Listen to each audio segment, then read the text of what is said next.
അൽഹംദുലില്ലാഹിൽ വാഹിദിൽ ഖഹാർ വസ്സലാത്തു വസ്സലാമു അലാ മൻ ലാ നബിയ്യ ബഅദ.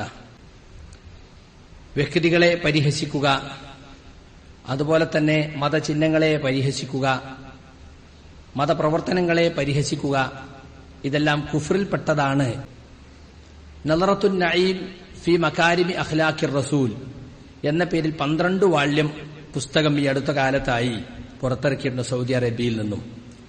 ധാരാളം പണ്ഡിതന്മാർ ചേർന്ന് വർഷങ്ങളോളം പണിയെടുത്തിറക്കിയിട്ടുള്ള ഗ്രന്ഥമാണത്.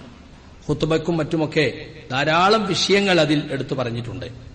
അതിൽ ഇസ്തിഹ്സാ, പരിഹാസം എന്ന അധ്യായം അവസാനിക്കുന്നത് മിൻ മലാരിൽ ഇസ്തിഹ്സാഇ, പരിഹാസത്തിന്റെ ദൂഷ്യങ്ങളിൽപ്പെട്ടതാണ് എന്ന് പറഞ്ഞ് കുറെ കാര്യങ്ങൾ എടുത്തു പറയുന്നു. അതിൽ 2-3-4 കാര്യങ്ങൾ ഞാൻ എടുത്തു പറയാണ്. ഒരുപാട് പണ്ഡിതന്മാർ പരിശോധിച്ച് അവരുണ്ടാക്കിയ ഒരു നോട്ട് മാതിരിയുള്ളതാണ്. അതിൽ ഒരു പറയാണ്, വ്യക്തികളെ, മുസ്ലിമീങ്ങളെ പരിഹസിക്കുക, മതചിഹ്നങ്ങളെ പരിഹസിക്കുക, ഇതിന്റെയൊക്കെ അതൊക്കെ എത്തിച്ചേർന്ന് എവിടേക്കാണ്? ദലീലു കിബ്രി നഫ്സ് വഹ്തികാരിൽ ആഖരീൻ. പരിഹാസം എന്ന് പറയുന്നത് അഹങ്കാരത്തിന്റെ ലക്ഷണമാണ്, മറ്റുള്ളവരെ നിന്ദിക്കുന്നതിന്റെ ലക്ഷണമാണ്. ഞാനെല്ലാം തികഞ്ഞവനാണ്, എനിക്കൊക്കെ മനസ്സിലായിട്ടുണ്ട് എന്ന അഹങ്കാരമാണ് മറ്റുള്ളവരെ പരിഹസിക്കുവാൻ, അല്ലെങ്കിൽ മറ്റുള്ളവരുടെ ദീനി കാര്യങ്ങളെ പരിഹസിക്കുവാൻ യഥാർത്ഥത്തിൽ കാരണമാകുന്നത്. 2, യസ്രിഫു അൻ ഖബൂലിൽ ഹഖ് വസ്തിമാഇൻ നുസ്ഹി. ഈ സ്വഭാവം വന്നു കഴിഞ്ഞാൽ പിന്നെ എന്താ ഉണ്ടാവുക? സത്യം സ്വീകരിക്കുന്നതിൽ നിന്നും അതവരെ തടയും, ഉപദേശം ശ്രദ്ധിക്കുന്നതിൽ നിന്നും അതവരെ തടയും. അതൊന്നും എനിക്ക് കേൾക്കണ്ട, ഇതൊക്കെ നമ്മൾ എത്ര കേട്ടതാ, അയാൾപ്പാരെങ്ങനെ ഉപദേശിക്കാൻ എന്നൊക്കെ പറഞ്ഞിട്ട് ഉപദേശിക്കുന്ന ആളുകളെയും ഉപദേശത്തെയും തള്ളിപ്പറയുകയും ഹക്ക് മനസ്സിലായാലും സ്വീകരിക്കാതെ എന്നാലും ഒക്കെ അങ്ങനെയാണ്, എന്നാലും എന്നുകൊണ്ട് പഴയ ആ ഹക്കിനെതിരായ ബാത്തിലിൽ തന്നെ അയാൾ ഉറച്ചു നിൽക്കുകയും ചെയ്യും. അതുപോലെ തന്നെ യസൂദ് ബൈന തുഗാത്തി വസഫലത്തിൽ അഖ്വാം, അക്രമികളും അതുപോലെ തന്നെ വളരെ തരംതാഴ്ന്ന ആളുകൾക്കിടയിലും നേതൃത്വം കിട്ടും. ഇങ്ങനത്തെ ആളുകൾക്കുണ്ടാകുന്ന സ്വഭാവം അതാണ്. ഒന്നും തിരിയാത്ത കുറെ ജാഹിലീങ്ങൾ ഉണ്ടാവുമല്ലോ, ഓല നേതാവായി ഇങ്ങനെ നടക്കാൻ ഇങ്ങനത്തെ സ്വഭാവം ഈ പരിഹാസക്കാർക്ക് പലപ്പോഴും സാധിക്കും. യാതൊരു ജീവിതത്തിൽ ചിട്ടയുമില്ലാത്ത, ക്രമവുമില്ലാത്ത, തന്നിഷ്ടക്കാരായി ജീവിക്കുന്ന ചില ആളുകൾ ഉണ്ടാവും, ചില വികാരജീവികൾ. അവർക്കിടയിൽ നേതൃത്വം കിട്ടാൻ ഈ പരിഹാസക്കാർക്ക് ചിലപ്പോൾ സാധിച്ചെന്ന് വരും.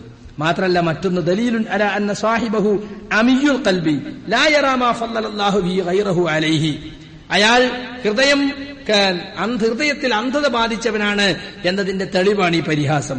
മാത്രല്ല, അയാളെക്കാളേറെ മറ്റുള്ളവർക്ക് അള്ളാഹു എന്തൊക്കെ ഫضലുകളാണ് നൽകിയിട്ടുള്ളത് എന്ന് കാണാൻ അയാൾക്ക് കഴിയില്ല. ഇന്നെക്കാളും വലിയൊരാളോ ഇന്നക്കറിയാത്തൊരു കാര്യോ എന്ന രൂപത്തിലുള്ള അഹങ്കാര സ്വരായിരിക്കും. അള്ളാഹു പലർക്കും പലതരത്തിലുള്ള ഫضലുകളും നൽകിയിട്ടുണ്ട് എന്ന് അംഗീകരിക്കാൻ അയാൾ തയ്യാറാവുകയില്ല.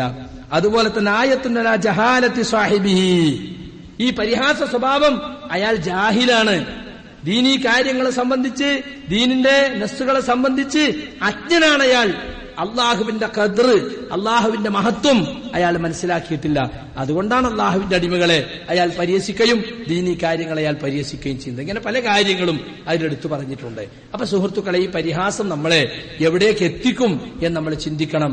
നമുക്കറിയാത്ത ഒരു കാര്യം, നമുക്ക് ബോധ്യം വരാത്തൊരു കാര്യമാണെങ്കിൽ, എനിക്കത് മനസ്സിലായിട്ടില്ല, ഞാൻ അറിയുന്നവരോട് ചോദിക്കട്ടെ, കഴിഞ്ഞ 13 നൂറ്റാണ്ടിലെ മുസ്ലിമീങ്ങൾ അതെങ്ങനെയാണ് മനസ്സിലാക്കിയത്? കഴിഞ്ഞ കാല സലഫി പണ്ഡിതന്മാർ, അഹ്ലുസുന്നത്തിന്റെ ഉലമാക്കളെ, ഇമാമുകള് എങ്ങനെയാണ് മനസ്സിലാക്കിയത്? ഞാൻ ഒന്ന് അന്വേഷിക്കട്ടെ എന്ന് പറയുന്നതിന് പകരം നമ്മളെ ഈ എളിയ ബുദ്ധിക്ക് ഏതോ ഒരുത്തം പരിഹസിച്ചു, ആ മറ്റോനും പരിഹസിച്ചു, ഓൻ നോട്ടീസ് ഇറക്കി, ഇവനും നോട്ടീസ് ഇറക്കി, ഓനെ SMS അയച്ചു, ഇവനും SMS അയച്ചു. എന്തെല്ലാം ഫിത്തനകളാണ് നടക്കുന്നതെന്നറിയോ? അറിവില്ലാത്ത ആളുകൾ ദീന് കൈകാര്യം ചെയ്യാം. വേറെ ഏത് വിഷയവും കൈകാര്യം ചെയ്യാൻ അതിനെപ്പറ്റി ഒരു അറിവ് വേണം, അല്ലേ? ഒരു എഞ്ചിനീയർ കാര്യം ഒരു സാധാരണക്കാരൻ കഴിഞ്ഞ എഞ്ചിനീയർമാർ പറയും, നിങ്ങൾ എന്തിനാ വിവരക്കേട്, അല്ലേ, ഞങ്ങളത് പഠിച്ചാലേ ഞങ്ങൾ പറഞ്ഞോളൂ എന്നറിയും, അല്ലെ? ഒരു രംഗത്തും അത് പഠിച്ച ആളുകൾ, അതുമായിട്ട് ബന്ധപ്പെട്ട ആളുകൾ അല്ലാതെ ഇതിൽ ഇടപെട്ടാല് എല്ലാവരും ദേഷ്യം പിടിക്കും. പക്ഷെ ദീനിന്റെ കാര്യം അങ്ങനല്ല. ദീനിന്റെ കാര്യം ഏത് ജാഹിലിനും കയറി എന്തും പറയാ എന്നിടത്തേക്ക് കാര്യങ്ങൾ എത്തുകയാണ്. അതുകൊണ്ട് സുഹൃത്തുക്കളെ, പഠിക്കാനും മനസ്സിലാക്കാനും അന്വേഷിക്കാനും നാം മെനക്കെടേണ്ടതുണ്ട്. അല്ല എങ്കിൽ നമ്മൾ അറിയാതെ കുഫ്റിലേക്ക് പോയി പോകും. നമ്മുടെ കൂട്ടുകെട്ട് നല്ല ആളുകളോടായിരിക്കണം, ദീൻ ഉൾക്കൊണ്ടവരോടായിരിക്കണം. ദീനിനെ പരിഹസിക്കുന്ന, പുച്ഛിക്കുന്ന ആളുകളോട് കൂട്ടുകൂടുക, ചങ്ങാത്തം കൂടുക എന്നുള്ളത് നമ്മൾ ദീൻ തന്നെ നശിപ്പിക്കാൻ കാരണമാകും. അല്ലെങ്കിൽ അവരെ തിരിച്ചു കൊണ്ടുവരാൻ നമുക്ക് സാധിക്കണം. നമ്മുടെ ഉപദേശ നിർദ്ദേശങ്ങളിലൂടെ തെളിവുകൾ കാണിച്ചു കൊടുത്ത് സത്യം മനസ്സിലാക്കി കൊടുത്ത് അവരെ തിരിച്ചു കൊണ്ടുവരാൻ സാധിക്കണം. അതിന് സാധിക്കൂലേ?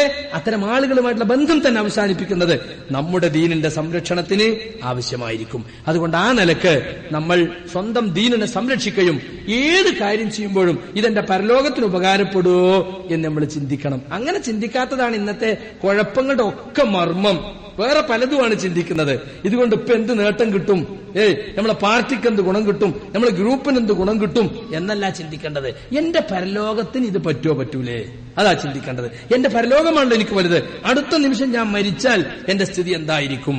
ആ നിലക്ക് നമ്മൾ ചിന്തിക്കാൻ തുടങ്ങിയാൽ ഒരുപാട് പ്രശ്നങ്ങൾക്ക് പരിഹാരമാകും. അല്ലാഹു സുബ്ഹാനഹു വ തആല അവന്റെ ദീനിനെ ശരിക്കും ഉൾക്കൊള്ളുന്ന, പരലോകത്തെ ഭയപ്പെട്ട് ജീവിക്കുന്നവരുടെ കൂട്ടത്തിൽ നമ്മേവരെയും ഉൾപ്പെടുത്തുമാറാകട്ടെ. അറിഞ്ഞും അറിയാതെയും സംഭവിച്ചു വന്ന തെറ്റുകുറ്റങ്ങൾ റഹ്മാനായ റബ്ബ് വിട്ടുപുറത്തു മാപ്പാക്കി തരുമാറാകട്ടെ. അല്ലാഹുമ്മ ഗ്ഫിർ ലിൽ മുഅ്മിനീന വൽ മുഅ്മിനാത്തി വൽ മുസ്ലിമീന വൽ മുസ്ലിമാത്ത് അൽ അഹ്യാഇ മിൻഹും വൽ അംവാത് ഇന്നക മുജീബുദ് ദഅവാതി യാ ഖാലിയൽ ഹാജാത്ത് റബ്ബനാ ആതിനാ ഫിദ് ദുനിയ ഹസന വഫിൽ ആഖിറതി ഹസനത വഖിനാ